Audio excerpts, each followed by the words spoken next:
Consolidation is eating the veterinary industry. But here's the thing, a funded corporate group size is actually its biggest weakness. And in today's episode, we talk about how local level vets and independent practices have no idea how much unique opportunity that they're sitting on right now. Today, I have a guest. His name is Sabron Walker, and he is the owner of Walker Creative. It's Walker with the K. I'm sorry, Creative with the K. Walker obviously has a K. But he's an agency owner and he's got a lot of really cool experience, especially within corporate PR background before he got into marketing. He's got a new book that's dropping on July 31st, so it's just coming out in a couple weeks. But he's one of the people I've been interested in speaking to, especially with his background in PR. Today, we get into why corporates become so generic, um, and why marketing director turnover every single year is harming their marketing strategy. But the benefit that you have as an independent practice, we dive into how to exploit that and grow. And we also talk a lot about differentiation, and that's what his book that's coming out here is all about. So this episode is especially powerful for independent practices who feel like they are trying to compete and keep up with corporate groups. And so I think you're going to find a lot of value in this. So without further ado, here is Sabron Walker. Well, thank you so much for being on the podcast, Sabron. I'm excited to have you here. Can you tell everybody who you are and how you got started in veterinary medicine? For sure. Well, so name Sabron Walker. Walker Creative is my agency, and I was in corporate public relations, and then was hired as the VP marketing at a corporate education technology company 12, 13 years ago. And I guess it was sort of like a midlife crisis kind of situation where I rapidly realized, you know what, at this point in my life, I can help so many more people than I'm helping this one business owner or company. And I thought the only way to do it is to open my own marketing agency. And so created Walker Creative. I really went out on a limb to do it. You know, it was very much classically one of those get with your wife and go, new kid. And can we make enough money? Do it. Like, can we bet on ourselves? Mm-hmm. And we did it, and it was a good bet. I've enjoyed it ever since. And how the whole veterinary world came into it was pretty quick. Having an agency that helped small businesses, I got a veterinary practice that wanted help to get new clients, and so helped them. And then it just sort of over time, in the last 10 or 11 years, we've gotten more and more veterinary clients. Then I joined Vet Partners and sort of got into that network of helping the whole industry. And it's been wonderful. And I can definitely tell you that because my other dental clients and so forth are maybe not watching this, that veterinarians are my favorite clients. They are wonderful people. Well, that's really interesting. I think there's so much to learn from outside of vet med with respect to marketing, for sure. And I do think too that, especially the dental space, that is, I don't think veterinarians know how good they have it when it comes to marketing services and marketing practices. Like I know for sure that dental is like crazy cost per clicks, crazy cost per conversions. And I'm sure that the organic side is very, very competitive too. They just seem like they put 10 times the amount of marketing budget into a dental practice than like an average veterinary hospital. So I'm sure there's a lot of things that you learn. Yeah, I would agree with you that especially in the big markets, the bigger cities. I mean, small towns where you have a couple dentists is one thing, but when you get into Sacramento and bigger, Salt Lake City, Chicago, LA, New York, San Francisco, or Miami and Tampa Bay, and all the bigger markets, insane ad spend and marketing spend to just compete at all, and cost of the team itself. There's just so much more involved in that. And veterinarians, along with being wonderful people, and I think because you're helping animals, there's something about the emotion of that lends itself to being a wonderful industry. It's maybe has it has its own stresses, of course, and of course, our pets are part of our family, but they're not, a son or a daughter or someone, a family member that's dying or having extreme pain. I mean, that could be, it can cause like a whole different world of challenge. Yeah, definitely. That totally makes sense. Yeah, I think I had some family friends who were doing the dental practice in Orange County, and I think they were spending about 300,000 a month in Google Ads. But they had a lot of dentists that worked at their practice, and so pretty crazy stuff. So that's very cool. Well, with respect to the clients and things that you're working with in veterinary medicine right now, I think the market, the economy, there's a lot of things that are going on that are pretty difficult. Kind of before we dive into some specific stuff, so where do you see the market at right now for most hospitals, and what are you kind of seeing when it comes to the state of like client acquisition and things in general? I'm very optimistic to right off the bat because there is corporate purchasing of practices, and I've had some of my practices that I've been helping for years, like 5 or 6 or 7 years, and then they call me and go, Sabran, we hate to say this, but the offer was so good from, I won't name the corporate buyout people, the companies, but it was just like I couldn't pass it up, 8 figures. And so they said, we've demanded you stay on as our marketer, but we never know what's really going to happen. And in each of those cases, I think it's three I've gone through, one just recently, where we did stay on as the marketing partner for about a year.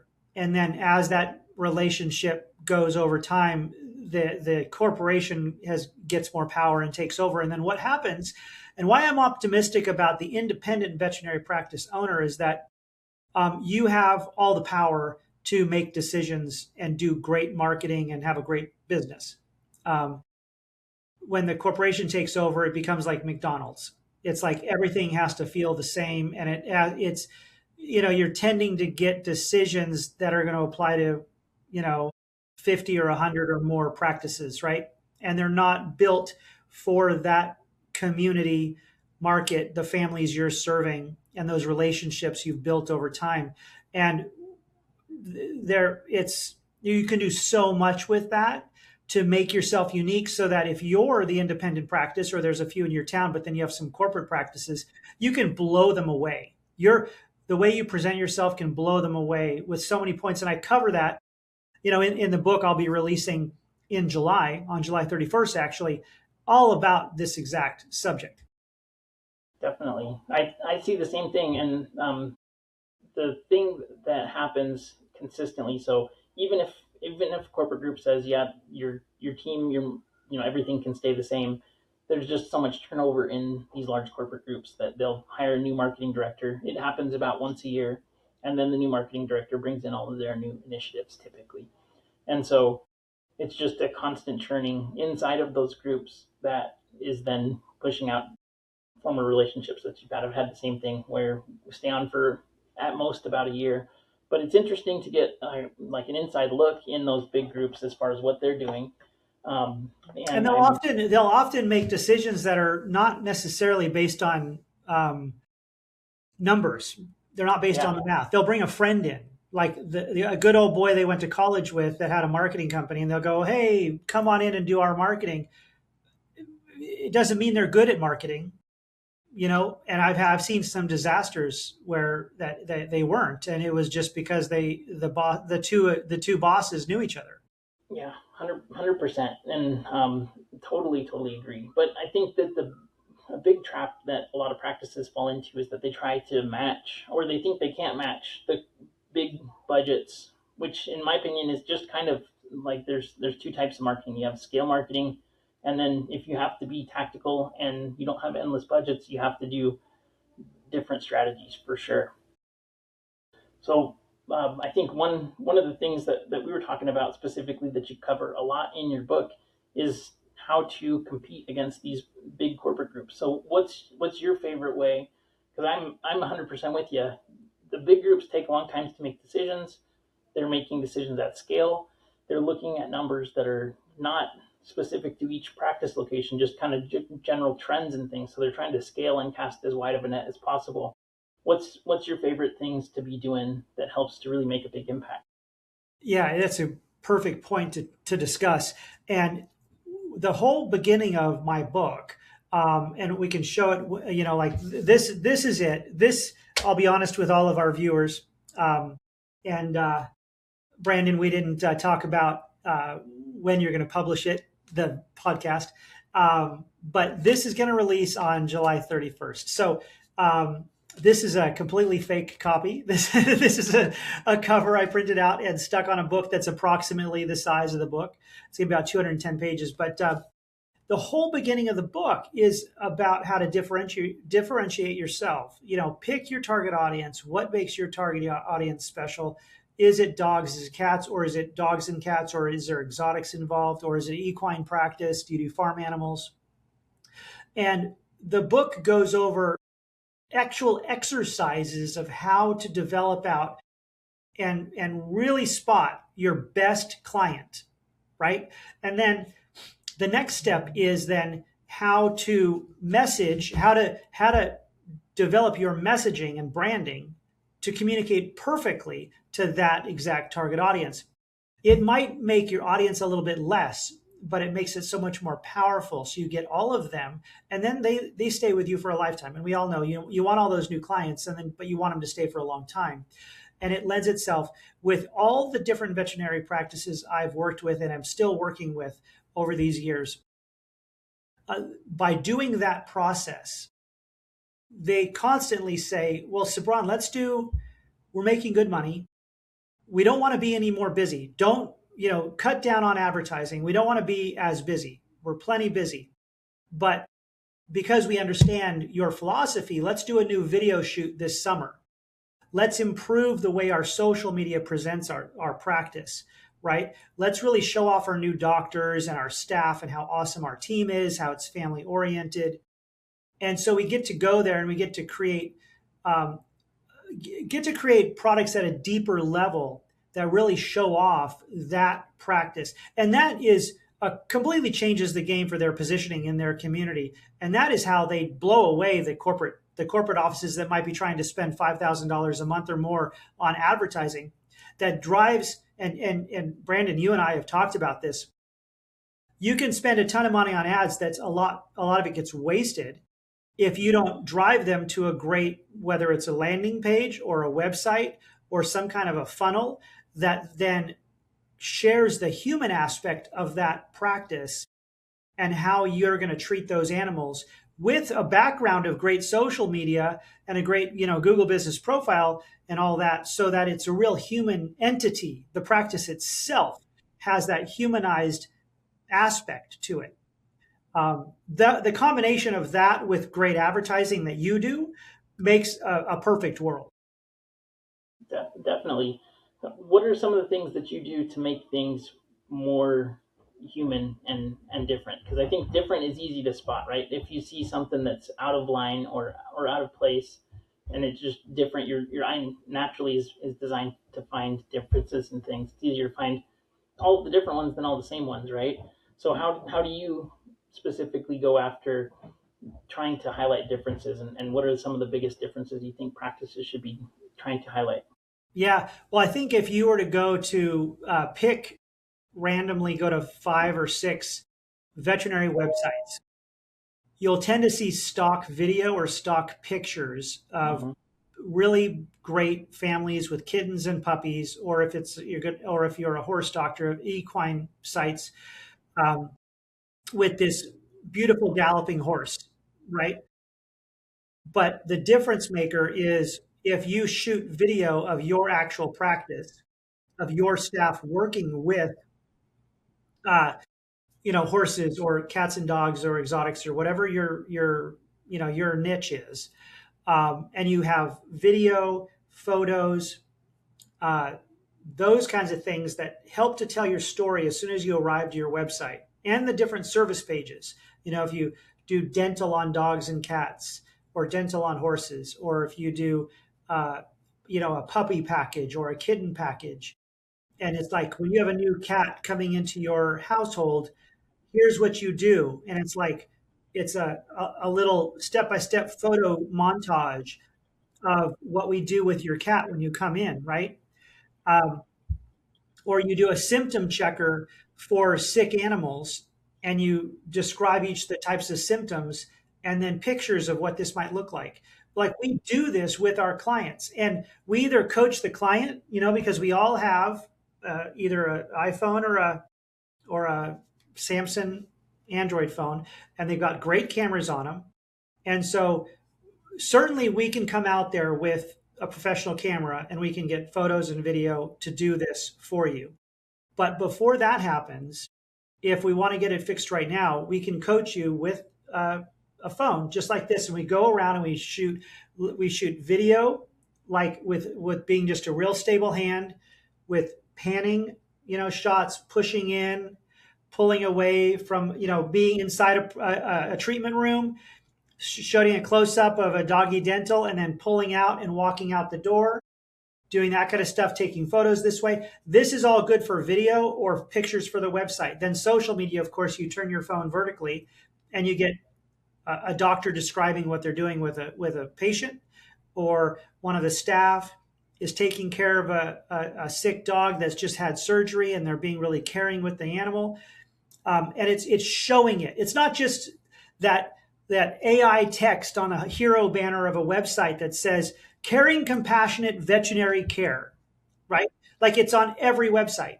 No, we show caring and compassionate. And then the language we use is real language, not just the same language on every other veterinary website.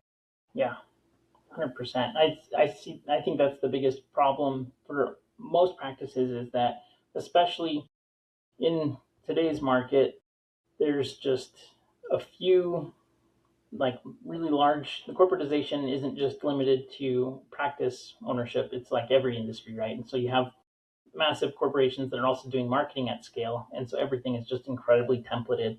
And so as a result, you could just swap websites and change a logo, and it would basically be the same thing. Change out the team members' names, and you wouldn't be able to tell the difference, honestly. And so I think that's a big thing.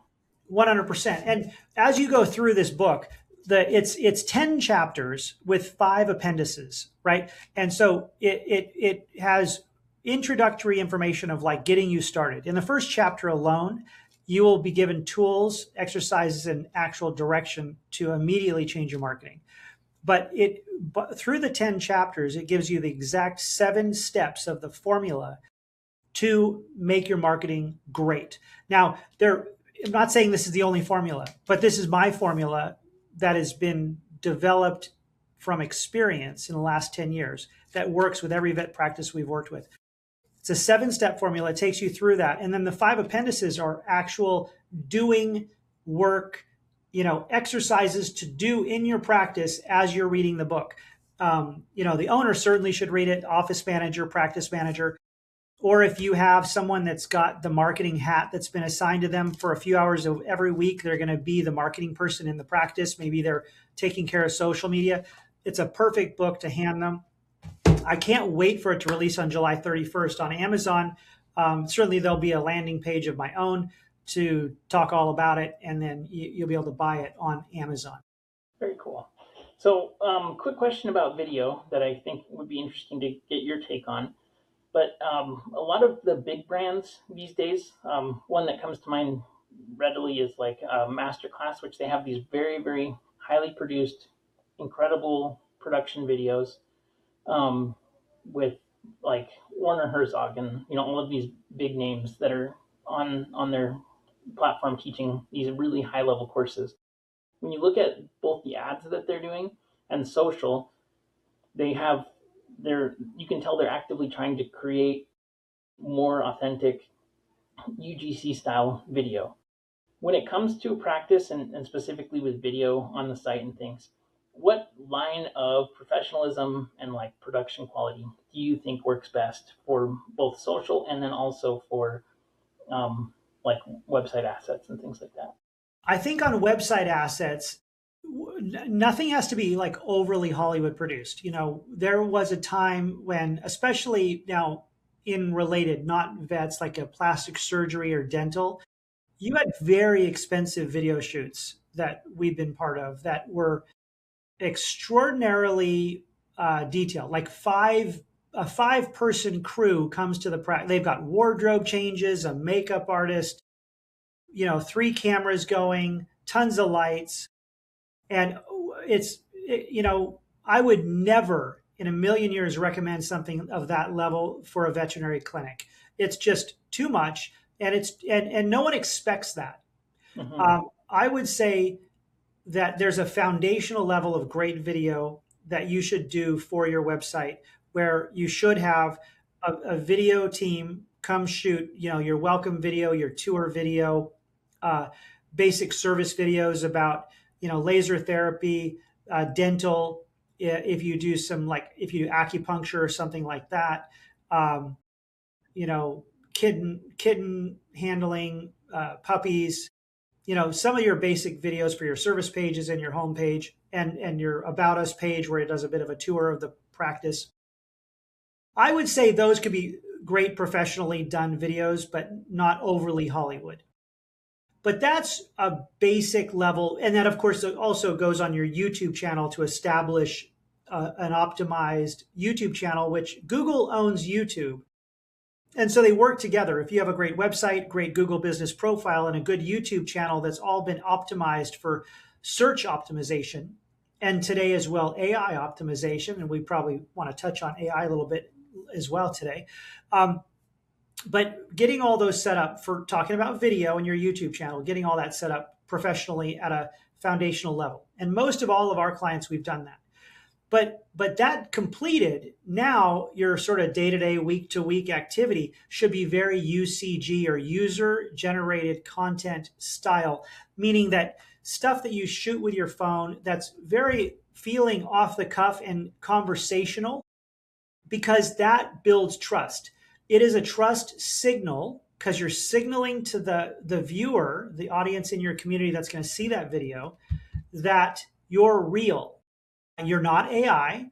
There's too much AI garbage out there that Hmm. is trying to sell you something, and if you just watch it for a second, you're like, that's not reality. Like it almost looks silly if you start to pay attention to how many outnesses are in the video. Like I just saw one last night. My wife started laughing because it was like selling a sprayer, a power washer, and it was a wood fence that the guy was power washing, and when he went down the fence and was almost done, the fence was a brick wall. Yep, definitely. Yeah. Well, yeah, I totally agree with that. I think too what you mentioned about like the high level plastic surgeons, right? Where if you're spending $50,000 on a procedure, you probably need production that's going to match that. So there might be instances in vet med, like if you're a neurologist and you're doing crazy expensive $16,000 surgeries, you don't want them just shooting on a phone and being sloppy and stuff. So it probably needs to match the audience that you're talking to also, with certain respect. But I think authenticity and things that are real are becoming more and more valuable just because people don't know what they can believe. And especially as AI video is improving. I mean, the last 2 years, AI video has gotten so good that it will fool most people these days. You can't really believe what you're seeing. So if you can have that authenticity and consistency, also, I think that's gonna definitely do stuff. And you mentioned YouTube, and I think YouTube is such an underused platform too. They have local business tools inside of YouTube that pulls, and especially with the AI search that's coming out. So Google just announced last week or the week before their new IO update that they're going to switch everybody over to AI search, which is interesting. What, in your opinion, so I think that makes YouTube a lot more valuable. They're not, especially with Google My Business, they're not going to be just pulling from reviews, but they're going to be pulling from everywhere. And so Yeah, practices it's that have more are going to be better. What's your take on the updates that came out last week? yeah. Well, if we start to look at what AI is going to do and change related to searchability, because you have Google, which isn't going away, and the SEO work or search engine optimization that practices are doing still needs to happen for Google, and it's also that work is going to help the findability when someone is talking to Chat GPT or Grok or Claude or whatever that AI bot they might have on their phone, the SEO work you've done is going to help that still. But so now we have to optimize for AI. We have exact tools to do that in Walker Creative.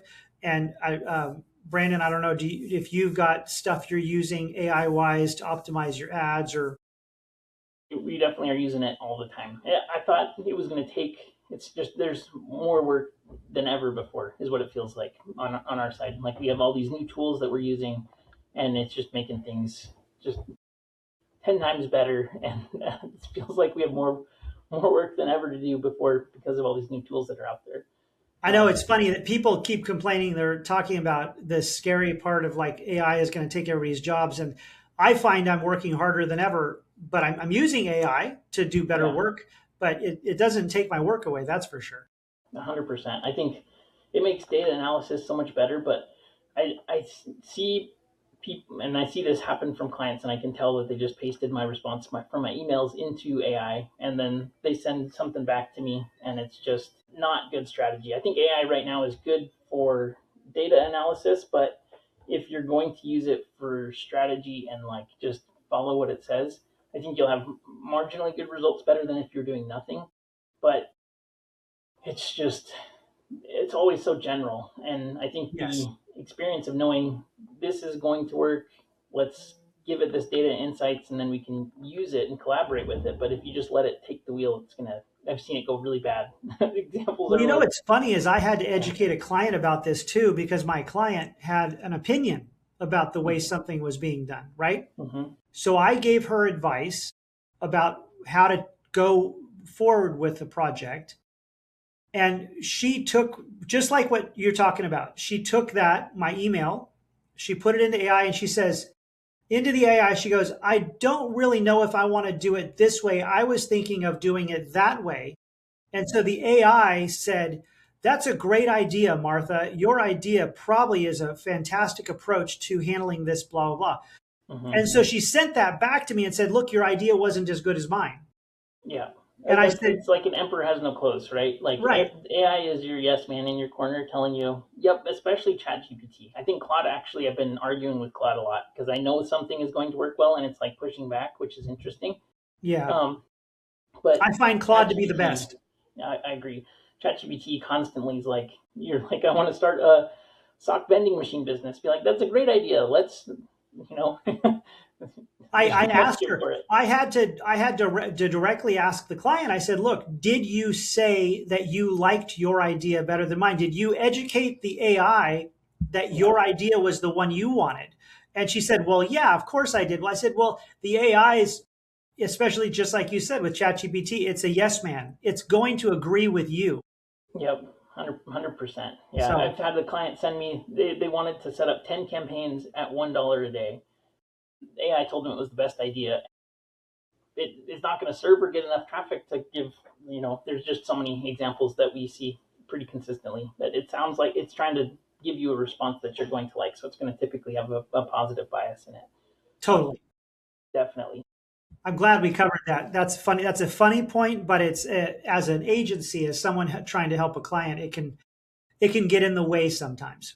I'm sure that the perception is different on the vet med side because, and I would like to get some comments on this, but I'm sure that veterinarians are seeing clients come in with, um, you know, a lot of ideas or knowledge about what's going on with your pet.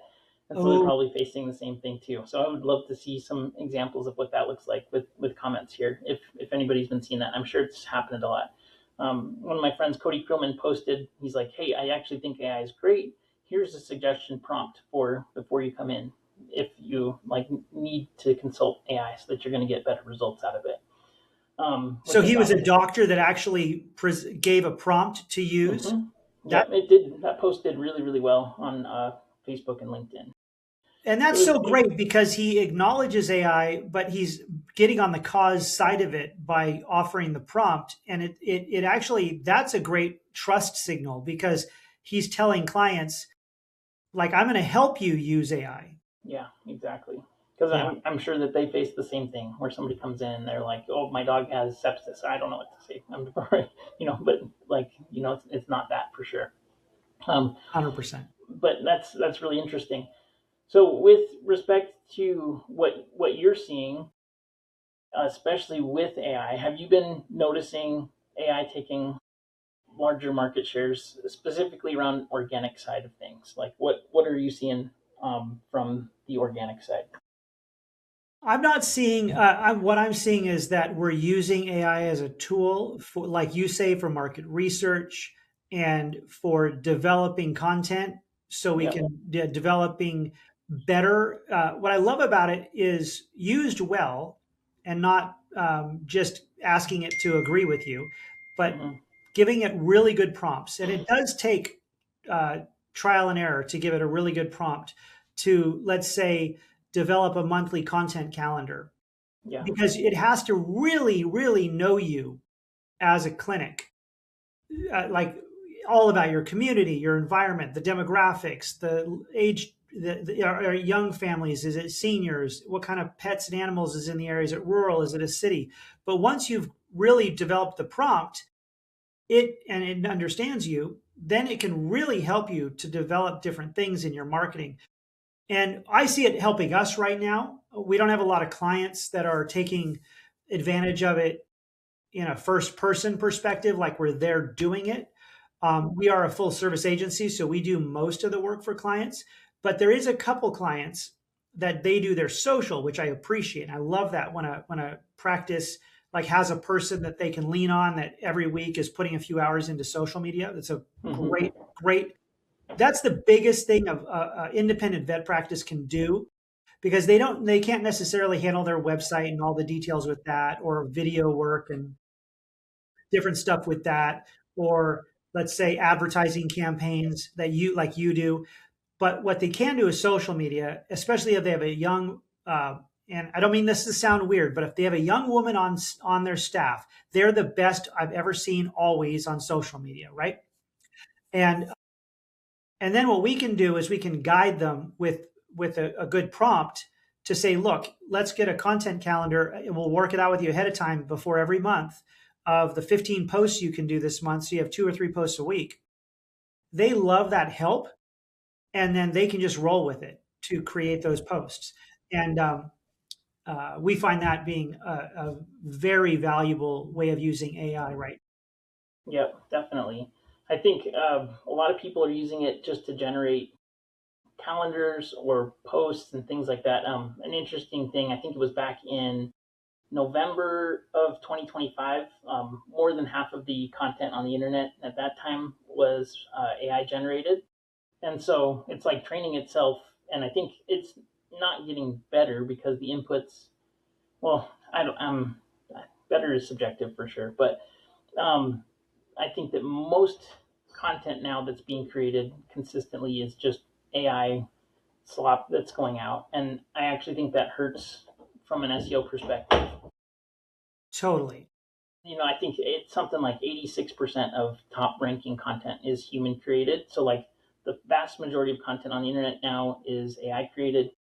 But the stuff that ranks well, there's a few case studies that I've seen within industries, but most of the content that's top ranking is written by an actual person because they want expertise and experience and authority and trust. So those things, I actually think it hurts just to put like ChatGPT write me 10 blog posts for my veterinary Oh, website to rank. That gets nothing.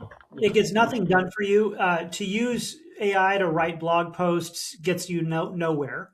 It does not help your SEO, because the algorithms behind Google and any other search engine, they already know. They have ways of knowing if it's AI, and they're not going to give you any ranking power as soon as they see it.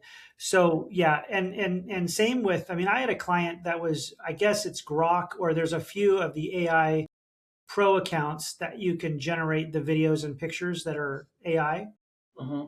And he would just give it a prompt to uh, generate an AI video, like, no one involved, about a subject, and post it. And I was like, oh my God, I was holding my head. I'm like, doctor, you have to stop. Like, it was getting no engagement and it was destroying trust Yeah. because no real pet parent wants to see a fake AI picture or video.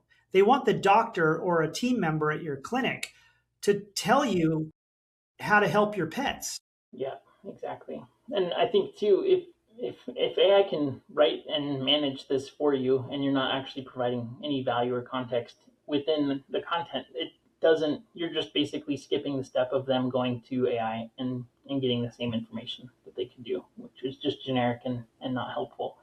And I think that really goes back to positioning and trying to be an expert, telling stories about clients, what happened, giving actual examples, and really building in the right messaging for the types of clients that you're looking to attract, rather than just you know putting more AI out there, which I think is going to be the difficult thing. One thing that I see with respect to AI, and specifically, it seems like a lot of the signals for organic for local business is built around not just pulling from your website and your Google business profile, but also what people are saying about you. And I think that's an interesting angle, because I don't actually know anybody who's worked in PR. But when it comes to PR and generating, I guess, would you say PR is mostly about getting people to talk about your business that is outside of it? Is that like how you would describe PR in general? Partially, yes. Um, the concept about, let's say, PR and marketing, because I've done my whole first career, as I mentioned, was PR, and then it became marketing. And as tools, PR comes before marketing. So imagine if you were a new doctor in a town, you bought a clinic, you got out of school and you bought a clinic, and it was your dream to have a new clinic in, let's just pick Boise, Idaho. Okay. And so you arrived at that town, but no one knows you, right? And imagine just starting out going, I'm going to spend $2,000 a month on meta ads into Boise, but yet no one knows who you are. You have no Mm-hmm. credibility. There's no trust established, and you're just running ads. A lot of that ad money is going to be wasted. You might get some emergency clients and some people that just didn't care any beyond that you could help their pet. They just came in. The proper way to do it is to use PR first. Go shake hands, go to some Chamber of Commerce events, go to a farmer's market, go visit the local kennel, meet people. That's the first step, right? Then maybe get a story in the local newspaper or whatever kind of publications there are that you're a new vet practice in town. What are your specialties? What kind of animals do you like taking care of most? Maybe get on the local news, do a bunch of videos, get them onto YouTube that talks about your new clinic, why it's what your clinic has that's special. Do a tour through the clinic, do these kind of things, and then get some social media going, and then post on Facebook, post on Instagram, even post on LinkedIn. I do find a lot of veterinarians. I don't know exactly why, but there's a lot of veterinary activity on LinkedIn.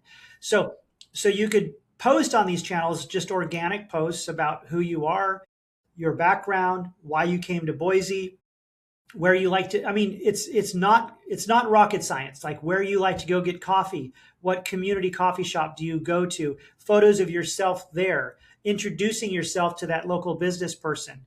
Um, I don't care even where you go shopping, like, as far as your grocery store in Boise, because you're new there, right? So put all that content out.